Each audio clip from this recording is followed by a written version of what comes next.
And the teacher was very upset about it, wanted them to talk. That's not the point.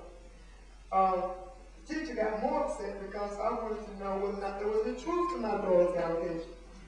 That's what I wanted to know. And in the process of this conversation, she became very angry with me and said, she's just on level 2. And I said, what do you mean, level 2? I said, you mean you have levels of elementary school? And not only do you have levels, but my daughter is on one of them. I didn't know that. 3rd grade, educated, intelligent woman, concerned, didn't know that my daughter was on level 3. Waiting on A's and B's. I hadn't paid attention to her test scores because I don't believe in test scores. But I got real concerned about test scores then. I said, what criteria do you use? And of course, she couldn't point to any criteria. And I said, well, maybe I don't believe in these test scores, but maybe that's what they're using. Because I knew it couldn't be her grades. I insisted on seeing her test scores. They'd been sent on to me, but I never paid attention to them. And I found out she was scoring the 97th percentile in the country on these standardized exams.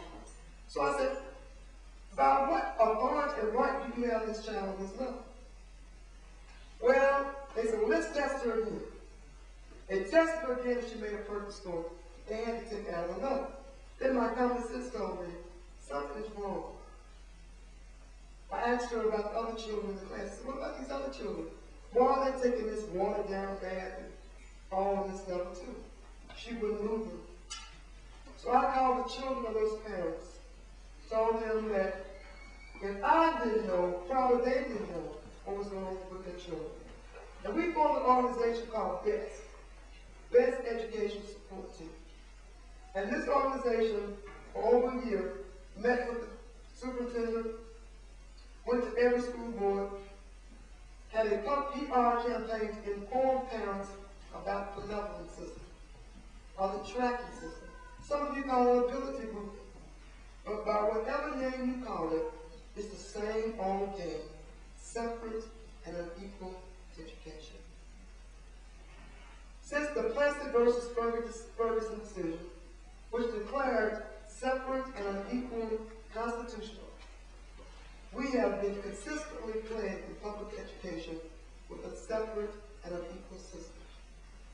From the Brown decision, the law of circumvention took place, and it took us 17 years to allow black and white children to enter into the same door of a public school.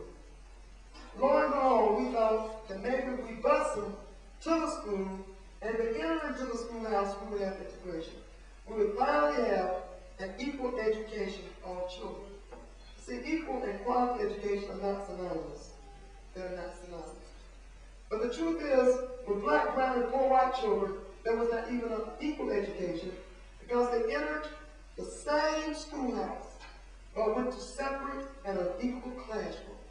And when integration came, there was a lot of white flight in the South. But some whites decided, hey, we can stick with public education because we don't have the money for these private schools.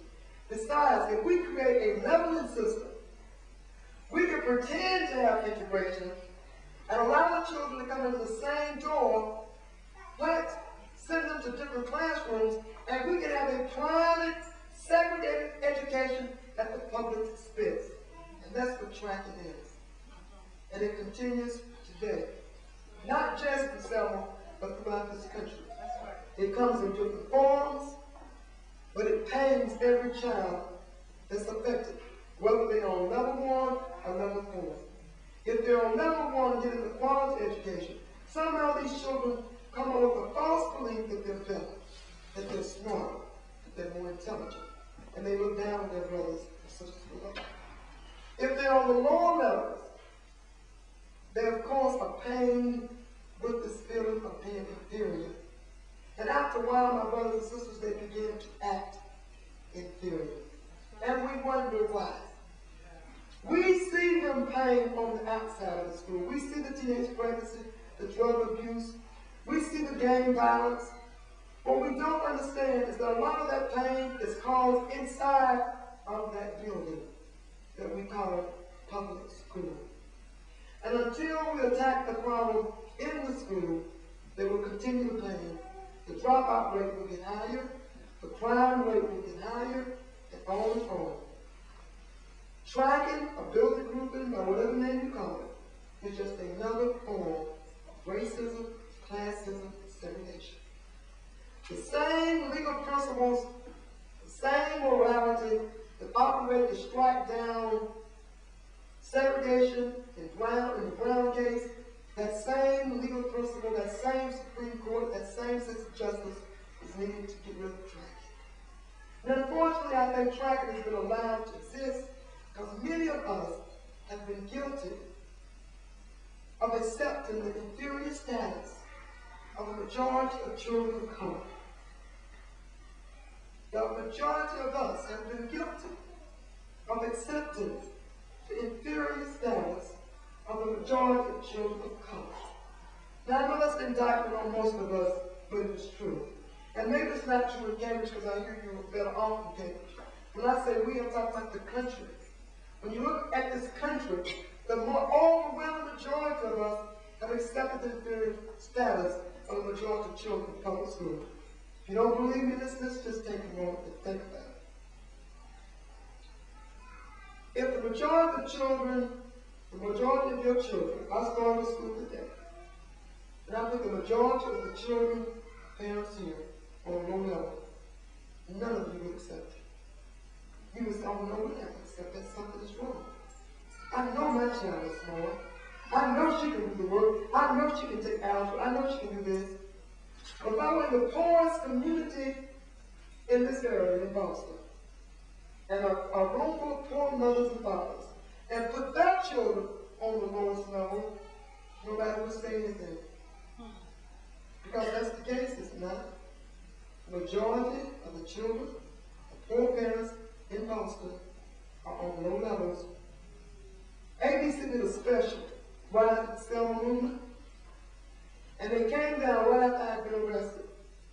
I called a woman I knew there because it struck me that we were in the midst of the lion's den, of the fiery furnace, that the powers that be were so determined to maintain the last stronghold on our minds, on our children's minds, to make sure that they were not liberated, that they were not assisted for our nation, because they were willing to kill. They were willing to kill to maintain that system. And someone had been killed. The first time I was jailed, the only young man that witnessed the way I was treated by the cops was brutally killed. People were arrested. My children were arrested because we were fighting this movement. And so, when I realized that this thing was just more than we could handle, and the press wouldn't deal with it right, they kept talking about a superintendent. They came down, and the lady said from ABC, somebody told us something is more to this story. But when they came to Selma and went to the classrooms and saw this evil called tracking, they didn't stop. They went to New Mexico.